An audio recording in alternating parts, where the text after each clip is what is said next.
Oke, assalamualaikum warahmatullahi wabarakatuh. Salam sejahtera untuk kita semua.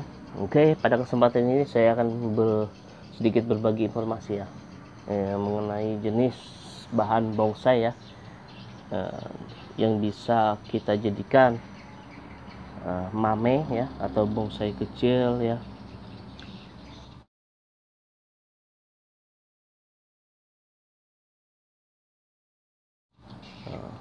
Yang mana jenis ini sangat, kalau saya nilai itu sangat bagus sekali kalau kita bentuk mame ya, bentuk bonsai yang kecilnya ukuran 1 kilan ya.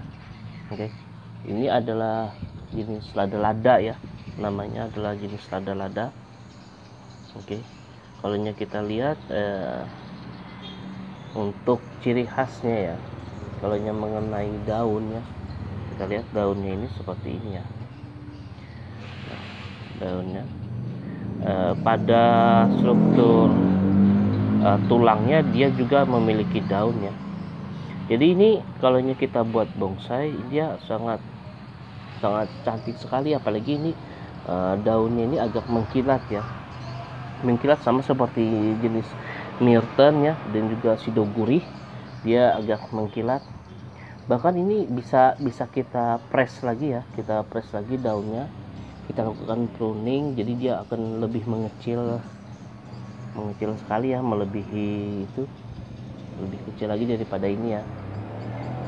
Dan juga untuk pembentukannya ya, ini dia bisa menggunakan kawat ya, bisa, dan juga dia bisa juga tidak menggunakan kawatnya. Kita bermain dengan pemangkasan saja ya, ini bisa juga dilakukan.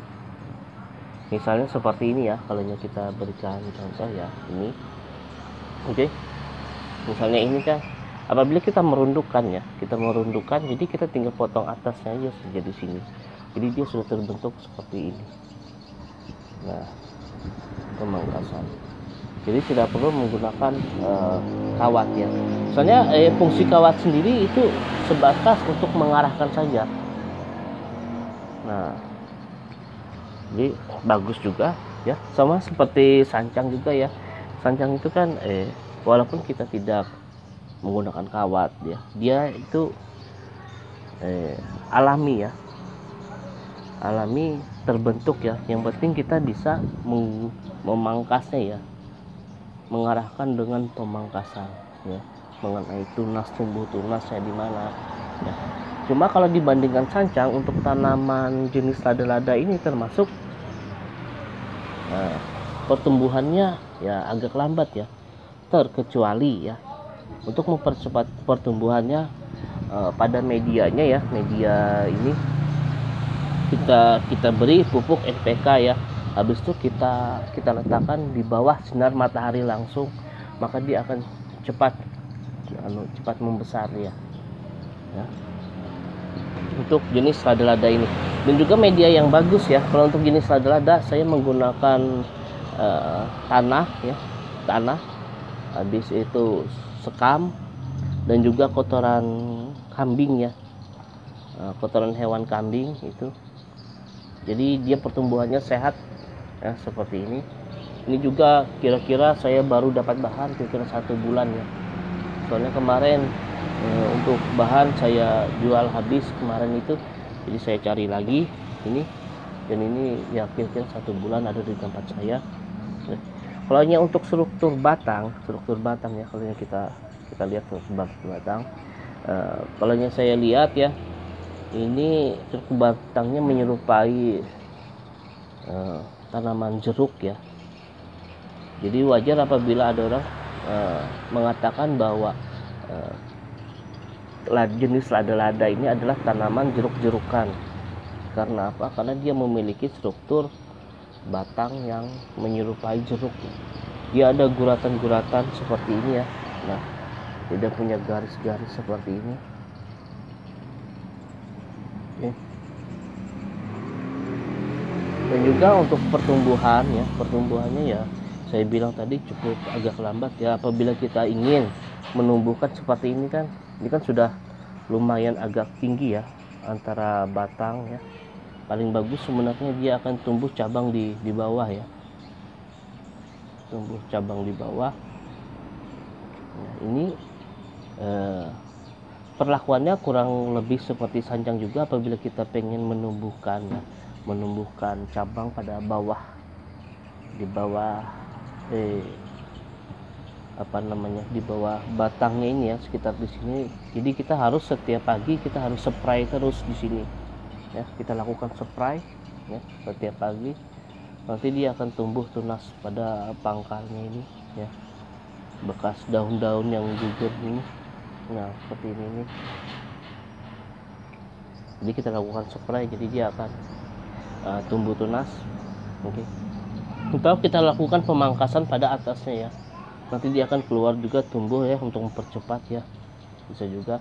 Cuma yang jelas kita apabila kita pengen menumbuhkan tunas baru, kita harus lakukan ya spray setiap pagi. Oke. Jadi itu sedikit informasi mengenai jenis lada-lada ini ya. Dan untuk perkembangbiakannya ya, untuk perkembangbiakan untuk jenis lada-lada ini kita bisa menanamnya melalui biji ya. Setelah dia berkembang, habis itu mengeluarkan biji, nah bijinya itu bisa kita tanam.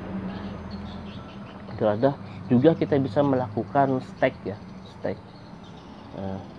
Stek ini sangat sulit sekali apabila dilakukan stek tunas ya, hampir 90% itu keberhasilannya kurang ya. Jadi biasanya untuk jenis ini perkembangbiakannya dilakukan dengan stek batang ya, batang yang agak tua, dan juga melalui cangkok. Kalau stek muda seperti ini ya, ini kan masih hijau seperti ini, ini kemungkinan keberhasilannya sangat rendah sekali ya. Itu kalinya menurut pengalaman saya ya. Jadi saya pernah melakukan stek itu sangat sulit ya, kecuali batang yang seperti ini batang seperti ini bisa dilakukan stek ya. Oke, jadi itu saja mengenai deskripsi. Jelas nanti saya masukkan di sini ya, ada juga deskripsi secara jelasnya. Oke, jadi lalu mengenai kebutuhan sinar matahari ya, tanaman ini condong lebih menyukai matahari yang full sun ya, artinya matahari penuh dari pagi sampai sore ya.